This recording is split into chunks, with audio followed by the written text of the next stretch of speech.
pela disponibilidade. Obrigado, Denis. Eu que agradeço aí a oportunidade. Bom dia a todos. Então, eu vou procurar fazer uma apresentação em meia hora, né? Se alguma coisa não ficar clara, a gente pode discutir na fase de perguntas, né? Eu vou começar com a parte de conceitos gerais e desafios. Primeira coisa, queria diferenciar, né, a parte do ajuste de histórico tradicional do que a gente tem chamado de assimilação de dados e redução de incerteza. Então, eu vou falar aqui do lado esquerdo e do lado direito, né, vocês vão visualizando. Então, o ajuste de histórico tradicional, a finalidade base é minimizar uma função objetiva, né, como essa que aparece aqui. Ou seja, a diferença entre o dado observado e o simulado. Aqui a gente quer reduzir a variância, ou seja, reduzir a incerteza. Então, olhando essa distribuição a priori, eu quero obter uma distribuição a posteriori com uma redução, com uma incerteza reduzida. Aqui eu quero achar um modelo ajustado. Aqui eu quero achar todas as possíveis soluções, né? São essas soluções aqui em verde, que é a distribuição a posteriori. Do ponto de vista matemático, esse problema aqui está resolvido, tá? Mas ele é insuficiente para quantificar incertezas, né? Então, o objetivo da simulação de dados para redução de incerteza é obter modelos, né, confiáveis para previsão. Então, esse daqui é o foco do NICIM, né?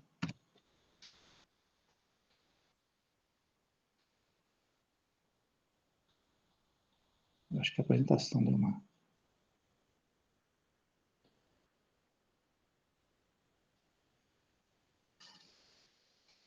Eu acho que deu... Para mim aqui está aparecendo em branco.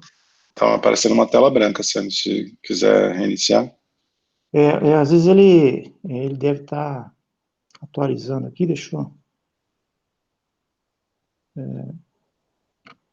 Eu fiz um teste ontem aqui, ele funcionou, mas... Deixa eu tentar sair aqui do modo de apresentação e voltar.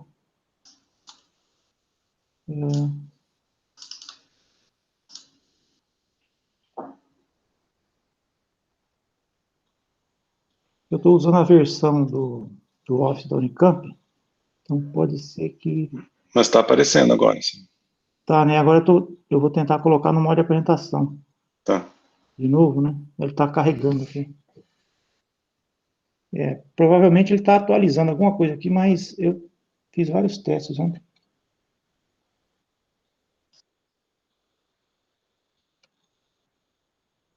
Ele está carregando aqui, vamos ver se... Se você tá, se der algum problema de novo, aí eu posso colocar a apresentação por aqui, se você preferir. Ah, tá bom. Se acontecer de novo, a gente muda, então. Apareceu? Apareceu, né? Apareceu. Tá. Pessoal, desculpa aí, então vou tentar seguir aqui.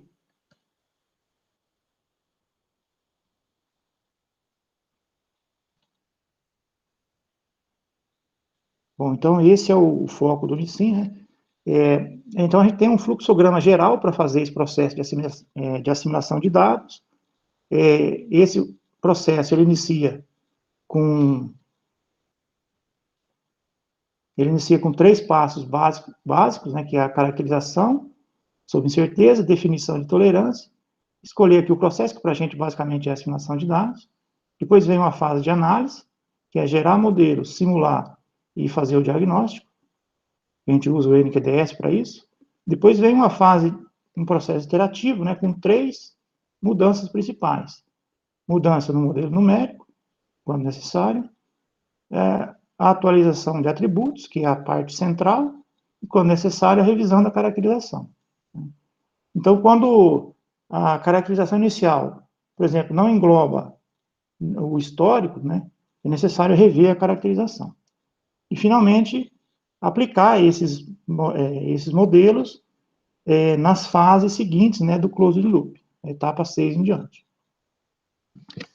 Desafios, né? Os principais desafios são como garantir, encontrar todas as possíveis soluções, garantindo a consistência geológica, e isso se torna muito mais crítico para reservatórios complexos, como reservatórios altamente canalizados, supercar, etc. e como garantir que esses modelos são apropriados para uma previsão confiável.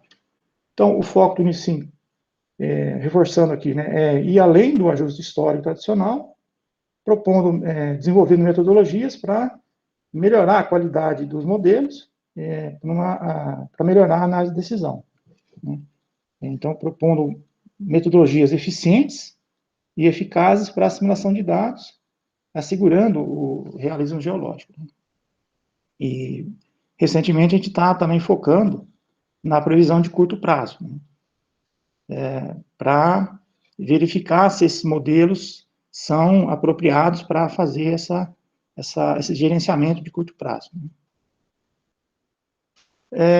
Com relação à questão das múltiplas soluções, eu vou ilustrar aqui um exemplo que eu acho bem didático, um exemplo de 3 camadas, onde eu tenho incerteza nas camadas 2 e 3, a camada 1 é fixa. Então, se eu combinar aqui todos os valores de KX2 e KX3, eu tenho essa nuvem de soluções em cinza, e as soluções aceitáveis, né, com NQDS entre mais 1 e menos 1, são essas regiões em verde.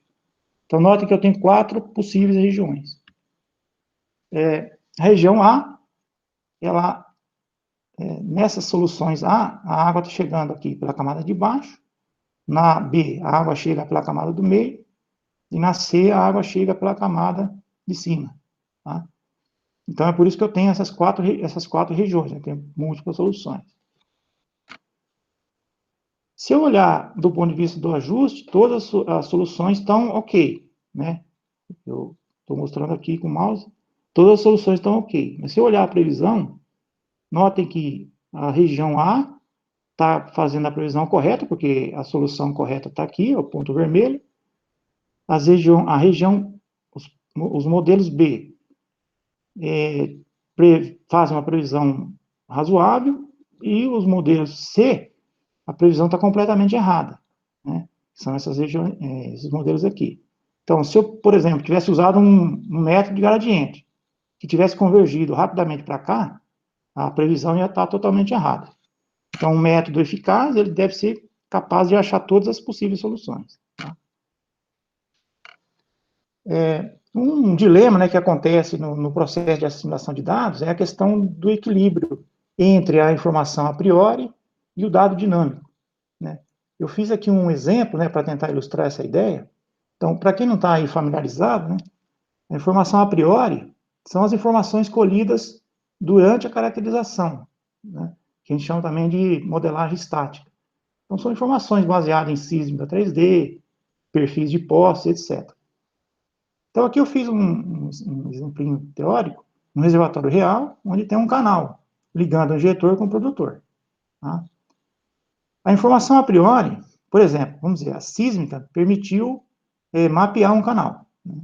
Só que a gente pode ver que esse canal ele não está ligando exatamente o injetor com o produtor. Então, um modelo baseado nessa informação a priori vai dar essa solução que está distante do histórico. Então, ou seja, a água não está chegando no poço produtor. Tá? Então, esse é o meu ponto de partida. Vamos analisar algumas possíveis soluções, né? Essa é a primeira solução. Ela é uma solução que foi colocada aqui né, na força bruta, né, um canal retilíneo ligando o injetor com o produtor. Do ponto de vista do ajuste, ele funcionou. Então, vamos considerar que ajustou corretamente. Porém, a informação a priori, ela praticamente foi descartada, né? Então, olhando aqui do lado direito, a gente deu um peso muito alto para o dado observado. Tá? Na solução 2, foi o contrário. A informação a priori, ela foi rigorosamente honrada. Se a gente observar o canal aqui, é praticamente o mesmo que está aqui, do lado esquerdo, né? Só que, como o canal não está ligando o injetor com o produtor, a água não está chegando no poço. Então, eu dei um peso muito grande para a informação a priori, mas eu não consegui ajustar. Tá? Aqui, né, eu gostaria de colocar o exemplo do seminário da Alessandra, né, que ela mostrou lá o campo S. Lá acontecia num caso real, esse problema. Quer dizer, quando ela mostrou lá aquela região no centro do reservatório, que a sísmica estava informando que lá tinha uma região boa, né? Esse exemplo aqui, né? Quer dizer, o quanto que a informação a priori está dizendo sobre o reservatório, né? No entanto, tem alguns problemas de variabilidade, alguns problemas de ajuste, né? Então, até teve uma discussão lá, qual o peso que tem que ser dado para sismo e etc. Então, é bem nesse contexto. E a solução 3, que seria a solução ideal.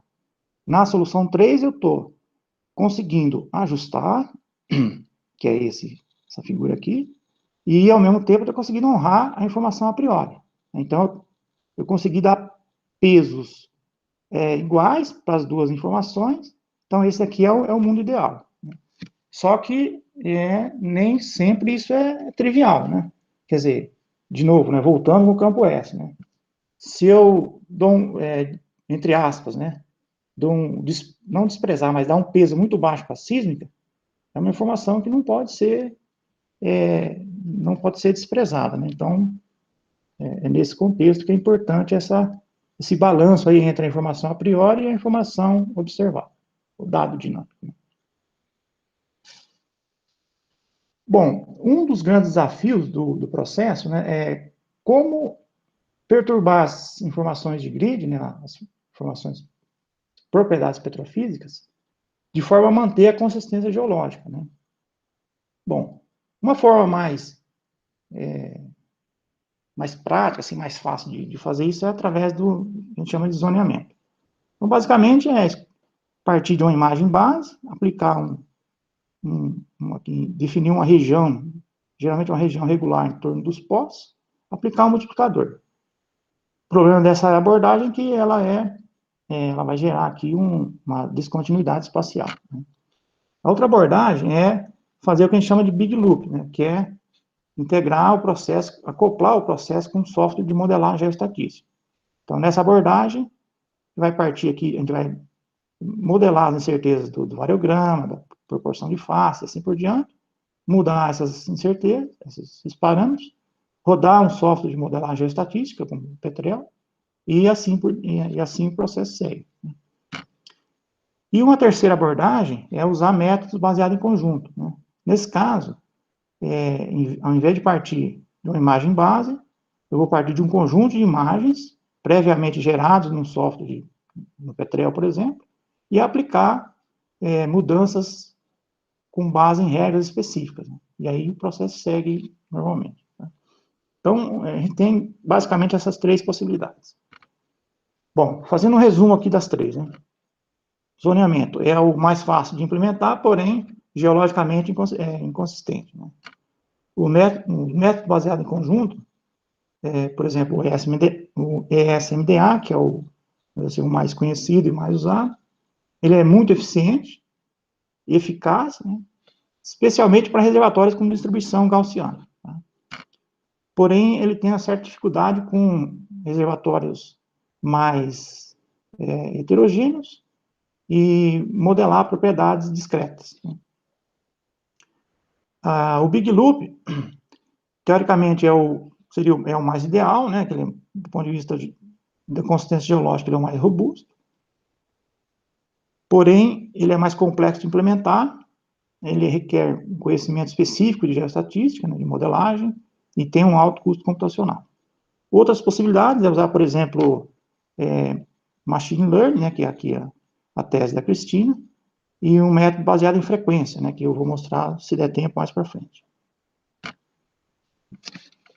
Bom, aqui para mostrar, né, a motivação da complexidade geológica. Né. Esse aqui é um exemplo do Emerick, publicado em 2017, que ele testou um reservatório canalizado. Então, aqui é uma referência, aqui é o histograma, notem que é uma distribuição bimodal. Então, o ESMDA padrão, aqui são 3 realizações, né, ele não consegue reproduzir esses canais fielmente. Então, ele acaba gerando uma distribuição gaussiana, basicamente. Tá? Um outro exemplo de complexidade é o Unicim 2, né, onde tem um reservatório com presença de super-K, onde a geometria do fluxo é bem complexa, né, governado basicamente por essa super-K, combinada com fraturas, né.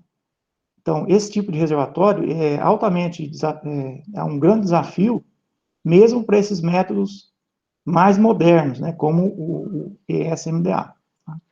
Então, aqui a distribuição é bimodal, onde essa moda corresponde a super K, e essa aqui seria o background da matriz. Né? Aqui mostrando uma vista, né, da distribuição das camadas de super K. Nesse slide, é possível observar que o ajuste ele é muito sensível à posição da super K. Então, se pegar aqui do lado esquerdo, o modelo a priori, o pulso produtor 2 está bem desajustado, que é essa curva aqui embaixo. Então, no modelo aqui da direita, que é o post, acertando aqui a posição das camadas super K, a gente tem um ajuste bem feito, né? Então, se eu pegar uma camada aqui e mudar um pouquinho a posição, por exemplo, pega essa camada aqui de super K e jogar um pouquinho para a esquerda, para a direita, já é suficiente para causar aqui uma grande diferença. Tá? Bom, então, feita essa contextualização, né, dos desafios, etc., né, eu vou mostrar alguns exemplos de resultados mais recentes. Né. O primeiro que eu vou mostrar é, basicamente, a tese do Gonçalo, né, onde ele desenvolveu um processo de perturbação local, né, para propriedades geoestatísticas. Né. Bom, a motivação. Né. Perturbações globais, elas não são suficientes para um ajuste, né, um processo de ajuste local eficiente. Né? Então, é necessário fazer mudanças locais. Aí vem o desafio. Como mexer, perturbar localmente a propriedade, mantendo a continuidade espacial, ou seja, preservar o realismo geológico. Então, a proposta foi aplicar um processo de condicionamento local. Então, uma das contribuições da tese do Gonçalo é uma metodologia de co-simulação usando o condicionamento regional. O reservatório é dividido em regiões, como essa figura aqui, e baseado nessa imagem secundária, né, novas imagens são geradas, onde a tendência aqui vai ser seguida, porém, né, a imagem gerada ela vai seguir aqui uma continuidade coerente. Né. Aqui só para destacar, né, na primeira parte de cima aqui a gente vê que a tendência da imagem secundária é mantida, porém, né, as descontinuidades que estão na imagem secundária, elas não aparecem aqui na imagem final. Bom, um outro resultado aqui que eu queria destacar, né, é um método de parametrização que a gente bolou para aplicar em reservatórios do tipo do Unicim 2, que eu mostrei lá, né, que são as super K. Então, assim, a ideia do método é bem simples, né? Eu coloquei alguns detalhes aqui para registrar, mas, assim, basicamente, a gente parte de um conjunto de imagens selecionado. Aqui, um exemplo com 5 imagens. Essas regiões em verde aqui representam a super K.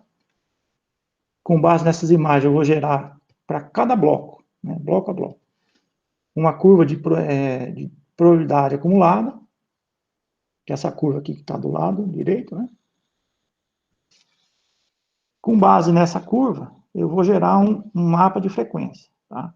Então, para cada bloco, eu vou ter essa frequência, que significa o seguinte: se eu pegar esse bloco em destaque aqui, a frequência, nesse caso, vai ser 3 dividido por 5, que vai dar 0,6.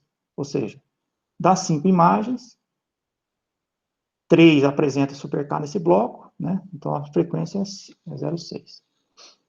Então, eu vou usar essa informação para gerar novas imagens, né? Com base nessa frequência. Ou seja, eu vou estabelecer uma frequência de corte e eu vou usar essa frequência de corte para gerar novas imagens, né? Então, para cada bloco, eu vou aplicar essa regra, onde basicamente eu vou verificar a frequência calculada, comparar a frequência calculada com a frequência de corte que eu adotar, né? E vou gerar uma nova imagem com base nessa informação. Então, aqui do lado direito, a faixa verde indica que o bloco que eu gerar vai ser Super K, se atender esse critério, né? Ou seja, se a frequência calculada for maior ou igual à frequência de corte. Tá? Então, basicamente é isso. Por exemplo, se eu pegar todas as imagens, pegar lá no poço, né? O poço está dizendo que ali tem uma Super K. Então, em todas as imagens tem Super K. Então, significa que a frequência é 100%. Então, todas as imagens que eu gerar vai ter Super K naquele bloco, né? E o extremo oposto seria nenhum bloco tem Super K. Então, a frequência seria 0. Né? Então, entre 0 e 100 seria todo o intervalo. Né? Então, eu fiz uma aplicação desse método no Sim2. Eu usei essa frequência de corte como parâmetro incerto e fiz aqui 5 iterações, né, com o método IDLHC. Tá? Bom, mostrando aqui o resultado, né, a gente pode observar aqui nessa figura da esquerda, aqui do lado esquerdo a gente tem a imagem do petrel, em cima e embaixo o histograma. Né? Vê que é uma distribuição bimodal. Aqui o método proposto. A imagem gerada é muito semelhante à imagem do petrel. Olhando o histograma de permeabilidade, né, de logaritmo da permeabilidade, também percebe que é praticamente igual, né, irmão gêmeo aqui. Olhando uma seção transversal, onde mostra bem aqui em vermelho a distribuição da Super K, a gente nota que é bem parecido também, petrel e o método proposto. Bom, quais as vantagens do método proposto? Primeiro, né, ele consegue honrar a informação a priori. Tá? Então, conseguiu gerar imagens muito parecidas com as imagens geradas no petrel. Né? Só que com um tempo computacional muito menor. Então, para gerar, por exemplo, para gerar 500 imagens, o petrel demorou nesse caso, né, usando o mesmo computador e tal, de 3 dias para mais. Né? Enquanto que o método proposto ele demora 3 horas para menos. Né?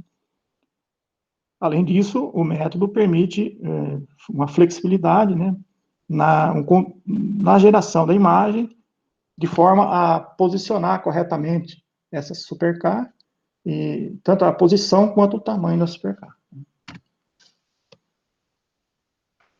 Um outro resultado interessante, né, para o grupo, que foi a dissertação do Ricardo, a forma de utilizar, né, o ESMDA. Então, a primeira delas, como definir corretamente a região de localização. Então, ele testou várias opções, e ele concluiu que a opção que leva em conta as linhas de fluxo é a melhor opção. Né? Então, ele gera as linhas de fluxo, define aqui uma região em volta das linhas de fluxo, e essa forma de definir a localização se mostrou mais adequada. Então, só aqui, rapidamente, só para contextualizar como que essa localização ela impacta na geração das imagens, né? Aqui a equação básica que o ESMDA usa para gerar novas imagens. Então, esse M índice A é a imagem nova gerada, baseada, né, numa determinada imagem, né? E ele vai aplicar essa modificação aqui. Essa modificação ela é proporcional a essa diferença, e esse é o ganho de calma. Esse ρ é a matriz de correlação que ele vai aplicar no ganho de calma. Então, a localização dependente da distância, né, ela vai ser proporcional ao centro da região. Bom, esse ρ, ele vai ser máximo no centro da região e vai diminuindo à medida que vai se distanciando aqui. Né? Então, essa é a localização baseada na distância. O resultado, né, se a gente observar aqui nesse primeiro resultado, à esquerda é a prior, né, média desvio padrão. Aqui a imagem da direita está mostrando o resultado sem usar a localização. Primeiro, a gente nota que por conta de correlações espúrias, o método gerou modificações aqui onde não deveria, né? Então, por exemplo, aqui são regiões distantes dos poços. Se você comparar com a praia, está bem diferente, né?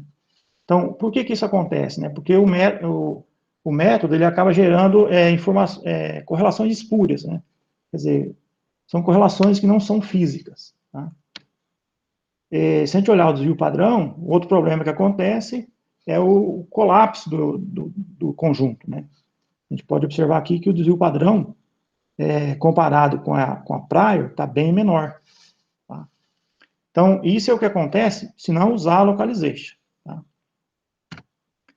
Quando usa a localization, né, aqui já é o melhor método que o Ricardo testou, a gente já pode observar que há uma semelhança razoável, né, entre, por exemplo, a informação, o modelo a posteriori e o modelo a priori, né?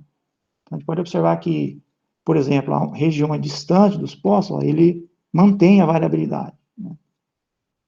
Por exemplo, essa região aqui em cima, né, noroeste aqui, ele manteve bem a semelhança, né? E a média não está assim, não tem mudanças muito abruptas, né, como no caso sem localization.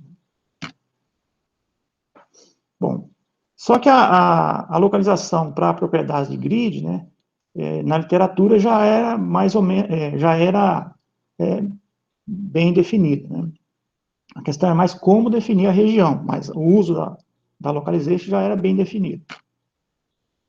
Um passo importante que o Ricardo testou, né, um método importante, foi a localização para propriedades escalares. Havia um problema, né, já reportado na literatura, principalmente pelo Emerick, né, que foi quem propôs o método, o SMDA. Ele reporta nos artigos dele que para propriedades escalares, né, há uma redução excessiva de incerteza. Então, um procedimento que o Ricardo testou e funcionou bem foi usar a matriz de correlação para atributos escalares, para informar ao método, né? Daí ele fez alguns testes aqui, ele testou esses binários que ele está chamando aqui, né? E esse FCC, que é usar o próprio valor da correlação, tá? Bom, em termos de resultado de ajuste, né, os métodos testados foram bem semelhantes. Então, quer dizer, a aplicação da localização, ela manteve a qualidade do ajuste, né? Porém, o grande benefício desse procedimento foi evitar uma redução excessiva de incerteza. Então, se a gente olhar o primeiro caso aqui, você vê que tem uma redução forte aqui de incerteza, né? E esse caso aqui da direita, o FCC, ele manteve, né, aqui a qualidade da previsão, se a gente olhar os três aqui estão parecidos, mas ele preservou, ou seja, ele evitou a redução excessiva de incerteza, tá? Então, isso está sendo útil, assim, porque o grupo tem usado essas sugestões, né, que foram, esses resultados positivos que foram gerados aí ao longo do trabalho, tá? Bom, aqui eu vou falar um pouquinho, rapidamente, sobre as novas funções objetivos, né? A gente fala nova porque, para diferenciar das funções objetivo padrão, que estão sendo também usadas e são úteis, né, no processo. Primeira é o breakthrough, que a gente chama, né, breakthrough deviation, que basicamente é medir a função objetivo no tempo de chegada de água, tá? Então, é calcular o desvio no tempo de chegada de água, né? Isso pode ser feito tanto em relação ao tempo, quanto em relação ao próprio desvio aqui do corte de água, né? Então, por que isso é importante, né? Porque, por exemplo, ele permite capturar interações específicas, né? Se eu pensar na permeabilidade relativa, ela vai poder influenciar de forma diferente a chegada de água e a curva total, né? Então, isso permite você capturar essas correlações específicas, né? Aqui lembrando que o Mero, né, eu não vou falar aqui detalhes das ferramentas, mas o Mero permite já fazer esses cálculos, essas funções de objetivo por intervalos, né? Então, é possível no Mero definir qualquer intervalo para uma série de dados e calcular o NQDS, tá? Aqui do lado direito tem um exemplo para ilustrar, um exemplo de resultado. Então, em azul, um processo de assimilação de dados usando o BD, em verde, sem usar, né? Percebe que melhora bem a previsão aqui, né? Então, principalmente quando está falando de previsão mais de curto prazo, etc., né? A outra função importante é o desvio de produtividade. Para contextualizar, né, quando a gente está no período histórico, a gente informa uma condição de contorno, né, normalmente é a vazão de líquido ou óleo, e quando a gente vai fazer a previsão, a gente tem que mudar a condição de contorno, né, de vazão para pressão. Quando a gente faz essa mudança, o que acontece? Se o posto não estiver bem ajustado, a produtividade do posto não estiver bem ajustada, vai acontecer uns gap, um salto na curva de produção. Isso acontece com muita frequência. E isso acaba atrapalhando a previsão, né? Principalmente a previsão de curto prazo, né? Então, o PD, ele tem esse objetivo, né, de minimizar esse gap, né, na transição. Então, procedimento, quem tem sugerido, né, é informar o líquido até o penúltimo tempo do histórico, e depois, no último tempo do histórico, trocar a condição de contorno para BHP. Em vez de formar o líquido, informa o BHP, né? Informar um target, né, usando aquelas condições de contorno de histórico mesmo, né? E calcular o desvio, né, que é essa figura aqui que a Helena colocou no paper dela, né, para ilustrar. Então, esse aqui é o último tempo. O processo de assimilação vai tentar minimizar essa diferença aqui, tá? Estão sendo feitos testes para verificar se realmente um ponto aqui é suficiente ou se precisa pegar mais alguns pontos para trás aqui, tá? Então, agora principalmente com o trabalho do Vinícius, também do Felipe, com o campo S, isso está sendo testado para ver o que é melhor, né? Principalmente o trabalho do Vinícius. Do lado direito, um exemplo, né, do trabalho do Forlan, mostrando que realmente essa função ela ajuda a minimizar esse gap aqui na previsão, né? Principalmente previsão de curto prazo. Bom, para finalizar, eu já estou aqui passando uns 3 minutinhos, né? Mas esse aqui é o último slide. Atualmente, né, em termos de ferramentas e métodos, atualmente a gente tem basicamente duas ferramentas no Unicim que estão sendo mais usadas no processo de assimilação de dados. Uma delas é o EHM, que foi fornecida, né, gentilmente pela Petrobras, através do EMERIC, e o método padrão, né, é o ESMDA. Bom, como nem tudo é perfeito, né, tem aqui, eu coloquei vantagens e desvantagens, né?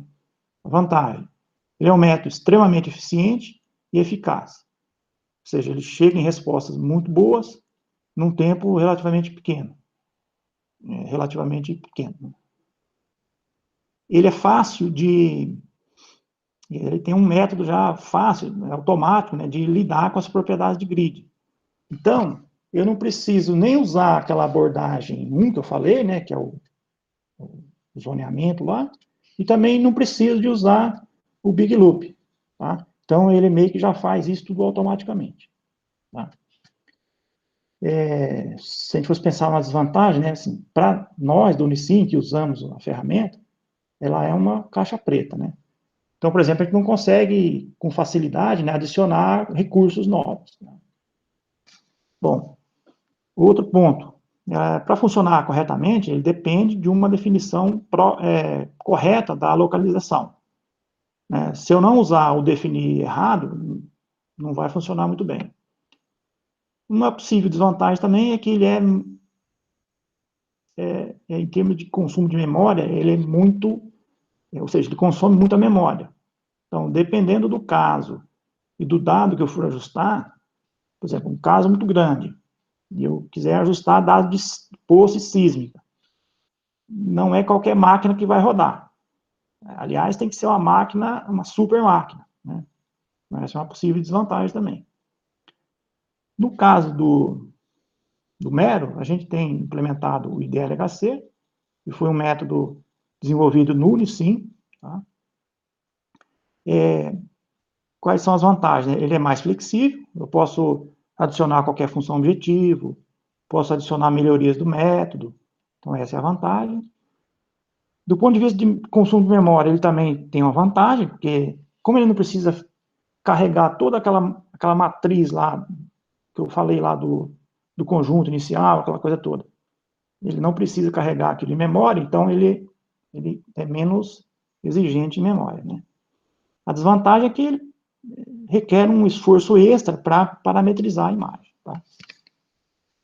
Tem outros métodos que a gente já testou no Unicim, vários métodos e ferramentas, como, por exemplo, o CMOST, o método DSE, método de gradiente, Cougar, por exemplo, e eles não se mostraram eficientes e eficazes, né, para o propósito da simulação de dados. Tá? Bom, peço desculpas aí que eu passei um pouquinho, mas aqui é só a lista de referências citadas na apresentação, tá? E com isso eu termino a apresentação e fico à disposição aí para perguntas. Tá? Célio, obrigado. Eu já tenho alguma lista de perguntas aí. Só para enfatizar, acho que o Célio deixou claro, aí é importante todo mundo estar ciente, né, que o objetivo do Unicim, nessa área de passado aí que a gente está trabalhando, até a gente tem mudado o nome mais para fixar essa ideia de ajuste histórico para previsão, para dar assimilação de dados, para redução de incerteza, assim, o nosso foco é realmente ter modelos melhores para o processo do futuro, né? Então, isso acho que ficou claro na apresentação do Célio, a importância disso. E vou fazer as perguntas aqui na ordem que elas foram surgindo, Célio, e aí peço que você dê respostas curtas, que são várias, e algumas daria para discutir um dia aqui, mas assim, nada impede de você mandar algum material depois, alguma coisa assim, ou por e-mail e acertando, tá bom? Então, a resposta mais curta. O Felipe fez duas perguntas. A primeira, ele falou se tem algum lugar que tem registrado as melhores práticas de parametrização para esses métodos aí que você citou. O Felipe, assim, eu acho que um documento, assim, a gente não tem um documento à parte, mas basicamente os papers, né, registram, né, esses melhores métodos aí, né, principalmente essas últimas resultados do Ricardo, por exemplo, que estão sendo bastante úteis, né, basicamente estão nos papers, né, assim, um documento à parte a gente não tem, assim, como isso vai mudando, né, cada hora a gente está avançando mais, então a gente basicamente está nos papers, né. Tem o guia de assimilação de dados também, né? Isso. A gente tem na intranet aí, né, Sam? Isso, bem lembrado, Denis. O guia, né, ele é um guia com diretrizes gerais, e lá também a gente vai citando os papers, né? Então, é um bom ponto de partida. Tá? A pergunta 2 do Felipe, Célio, como obter uma boa variabilidade do conjunto ao passo que se obtém baixos afastamentos, assim, ou seja, como é que você consegue ao mesmo tempo abaixar o afastamento do passado, mas garantir uma variabilidade de futuro? Isso aí dá para discutir um dia, né? Esse é o coração, né, do processo, né, que é aquele exemplo teórico que eu mostrei lá, né, desse exemplo teórico que eu mostrei, né, dos canaizinhos lá. Então, Felipe, vai depender bastante do método, né, que eu estou usando. Se o método, por exemplo, pegar lá o ESMDA, se eu não usar aquela técnica de localization para atributos escalares, ele vai acabar reduzindo bastante a incerteza, né, dos atributos escalares e, eventualmente, outro, grid também. E aí, provavelmente, né, isso vai causar uma redução excessiva de variabilidade na previsão. Tá? Não sei se é isso que você perguntou, mas, de forma geral, né, a pergunta ela tem um pouco a ver com esse balanço que eu falei aqui, né, nesse slide 7, né. Como eu fazer um balanço entre a prior e o dado dinâmico, né, quer dizer, a previsão ela vai ser um pouco em função desse balanço que eu fizer, né, se eu, de repente, ajustar muito, ou seja, eu quiser dar um peso muito grande para o dado observado, eu vou acabar ou colapsando, né, que é o conceito que a gente está usando assim, para reduzir demais a incerteza, e isso provavelmente vai gerar uma baixa variabilidade na previsão. Não sei se eu respondi, mas depois a gente pode também discutir com mais detalhes daí. Só um complemento bem rápido, assim, é importante também a gente considerar que tem atributos que não influenciam o passado e que influenciam o futuro. E um bom método da simulação de dados não vai reduzir incerteza nesses parâmetros, né?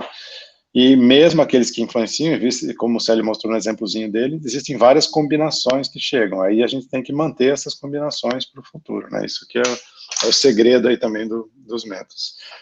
O Célio, o Selmar está perguntando aqui, você citou consistência geológica, ele está perguntando se existe alguma medida oficial de consistência geológica, e se existe alguma medida para fazer essa medida de falta de consistência. Entendi. Essa é uma boa pergunta, Selmar. É um pouco subjetivo, né, esse conceito de consistência geológica, mas existe alguma forma de verificar isso, né? Uma delas é olhar o variograma, né? Então, se pegar, por exemplo, pegar um conjunto de imagens, né? E fizer o variograma e comparar o variograma das imagens com o variograma do dado, né? Eles têm que estar mais ou menos equivalentes, tá? O variograma é o que é, né? Mede basicamente a continuidade espacial, né? Ou seja, se você imaginar uma curva XY, né? À medida que um ponto vai perdendo correlação com o outro, né? Isso vai aparecer na curva do variograma. Então, ele basicamente mede a correlação espacial. Então, uma forma de medir essa consistência é através do variograma, né? A outra é olhar se a característica das imagens realmente tão consistente, né? Então, se eu pegar uma imagem onde eu vejo que tem um contraste muito forte entre uma região e outra, né, que acontece quando a gente aplica aqueles multiplicadores, isso vai realçar uma possível inconsistência, né? Então, assim, pode ser que tenha outros indicadores, mas eu citaria esses aí. Célio, a Sharon está perguntando qual a importância dessas novas FOs aí que você mostrou no final. Então, a importância é no sentido de que elas permitem capturar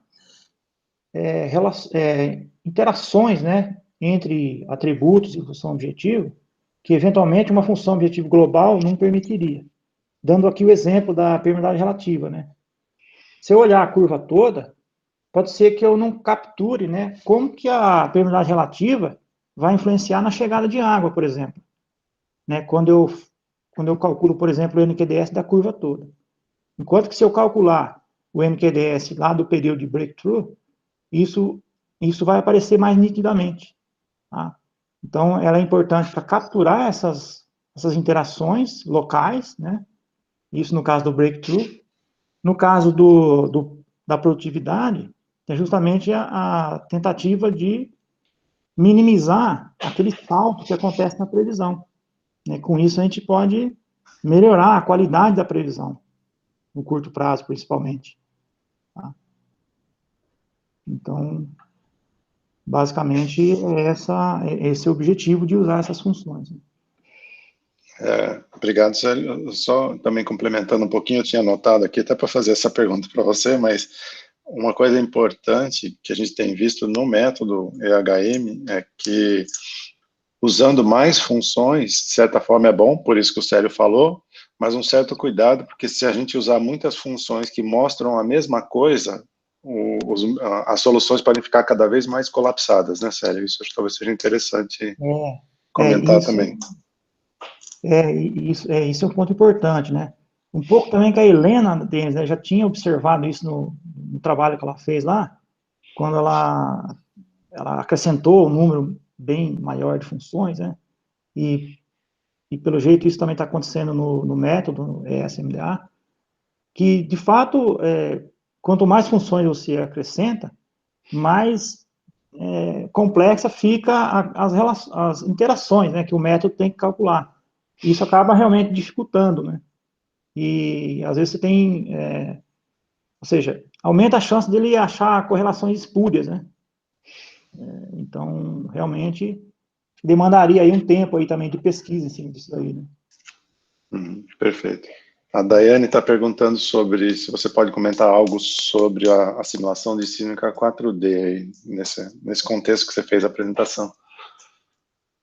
A assimilação? Isso. Então, ela... Eu não sei, não entendi muito bem assim o contexto da pergunta que ela quis dizer, mas... Eu acho que é o que muda, né? Se não for isso, fiquem à vontade aí para abrir o microfone e falar, tá, Daiane? Mas é o que muda se eu entrar com os dados 4D. No processo que você deu aí de ajuste, se eu tiver dado simulação 4D, muda alguma coisa? Os métodos, a parametrização, o que muda? Acho que é isso que ela quis dizer. Uma coisa que vai mudar, assim, que o método, né, o processo de assimilação de dados, ele vai ter que assimilar não só o dado de poço, mas a informação da sísmica, né? Então, provavelmente o grau de liberdade do método vai diminuir. Eu tinha até pensado em colocar, agora eu lembrei, nesse exemplo que eu mostrei aqui, ó, não sei se está aparecendo aí. Está Tá aparecendo. aparecendo. Tá. Eu ia até colocar, mas aí, como estava ficando bastante slide, foi uma pena não ter colocado. Mas, por exemplo, eu vou tentar ilustrar com esse exemplo aqui. Aqui eu ajustei só os dados de poços, tá? Então, como a informação que eu tenho, ou seja, só o dado de poço, ela não permite eu concluir, só pelo ajuste aqui, qual que é a melhor solução, né? Quer dizer, teoricamente, né, num caso real, eu não conheço a previsão. Então, qualquer dessas soluções aqui são possíveis, né, pensando do ponto de vista do ajuste, né? Assim, solução matemática. Qualquer dessas 4 regiões aqui são possíveis. O dado, ele não permite eu concluir que é uma região ou outra. Se eu inserir a informação da sísmica, o que vai acontecer? Aí eu vou saber que o modelo correto é aquele onde a água está vindo pela camada de baixo. Tá? Então, o método ele vai ter que ajustar não só o dado de poço, mas o mapa de saturação. Estou dando um exemplo de saturação aqui, mas poderia ser impedância, né, outro atributo sísmico. Então, com isso, eu fiz essa figura, mas assim, dá para explicar. Com isso, o que vai acontecer? A solução que eu vou chegar vai ser a solução A. Né? E a figura é exatamente essa. Quando eu filtro os modelos usando o NQDS de poço e o NQDS da sísmica, as regiões B e C, verde aqui, elas desaparecem. Fica só essa região A. Por quê? Porque eu estou impondo um novo dado, né, que é o dado da sísmica. E aí, por exemplo, quando eu imponho o dado da sísmica, esses modelos aqui B e C, eles acabam sendo reprovados no ajuste, porque eles não estão ajustando a sísmica. Tá? Espero que tenha ficado claro aí a analogia. Tá. Obrigado, Célio. Acho que sim, eu vou lendo as respostas deles aqui no chat e vou te falando, se ficar alguma dúvida, a gente volta ao assunto aí. Mas também, eu acho que o Célio fica disponível, né, Célio, se eles tiverem mais dúvidas, para mandar depois por e-mail. Claro. O João está perguntando aqui se existe alguma relação entre a simulação de dados e integração com o sistema de produção. Eu acho que a relação que pode existir é naquele momento da transição, né? Ou seja, quando eu vou fazer a previsão, eu tenho que estabelecer a forma como eu vou impor a condição de contorno, né? Então, se eu for fazer uma simulação integrada, né, então eu já não vou mais impor uma BHP, por exemplo, né? Eu vou impor se for uma simulação integrada não acoplada, né? Vou impor o quê? Uma tabela de fluxo multifásico, né? Bom, aí a qualidade da previsão, ela pode depender o quê? Também de um ajuste do sistema de produção, né? Quer dizer, se eu utilizar um sistema de produção que não foi ajustado, né, eu posso não ter uma previsão adequada. Então, a gente pode fazer essa analogia assim, tem que, às vezes, assimilar o dado não só do reservatório, as incertezas do reservatório, mas também do sistema de produção. Não sei se é isso que...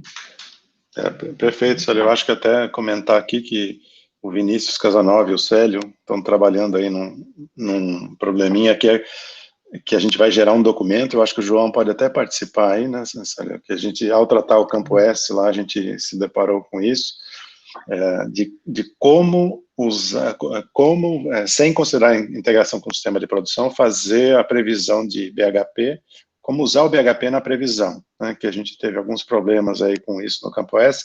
Talvez a gente faça um seminário específico sobre isso, mas com certeza vai sair um documento sobre isso, para quem está fazendo essa transição passado-futuro, e que parece simples, mas tem muito detalhe envolvido que pode mudar aí com bastante, principalmente a previsão de curto prazo, mas mesmo a de longo prazo, se eu estiver fazendo uma previsão com BHP diferente, vai dar uma geração diferente, né? Então isso a gente vai soltar em breve um documento, e aí eu até convido o João já a participar do grupo, porque a gente está gerando esse documento.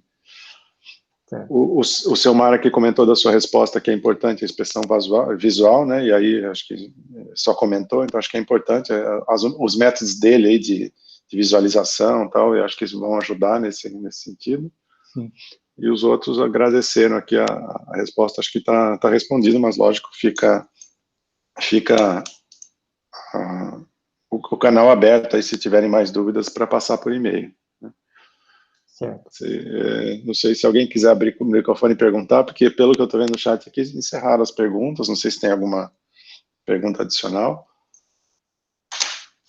Se alguém quiser comentar também alguma resposta aí, tem uns minutinhos ainda aí, né? Isso, temos 5 minutos aí, estamos no tempo. Eu acho que no futuro a gente vai ter um seminário específico sobre esse curto prazo, né, que a gente ainda está trabalhando mais recentemente aí nisso. A gente está juntando. No seminário da semana que vem eu vou falar um pouco mais sobre essa previsão de curto prazo.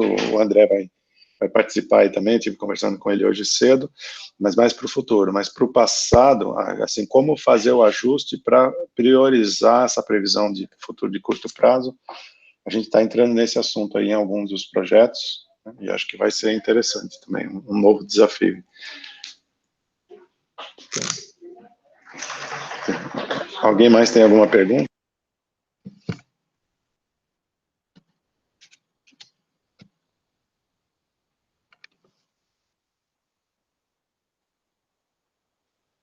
Oi, desculpa, eu desliguei o microfone.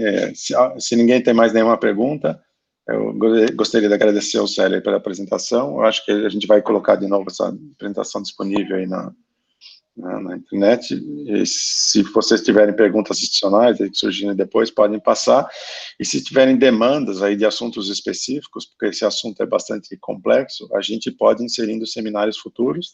Na primeira rodada a gente vai fazer mais gerais, mas depois a gente vai entrar em assuntos específicos, tá bom? Agradeço a todos aí pela participação e ao Célio pela apresentação. Obrigado, eu que agradeço. Um abraço, pessoal. Bom dia a todos. Até mais. Bom dia, pessoal.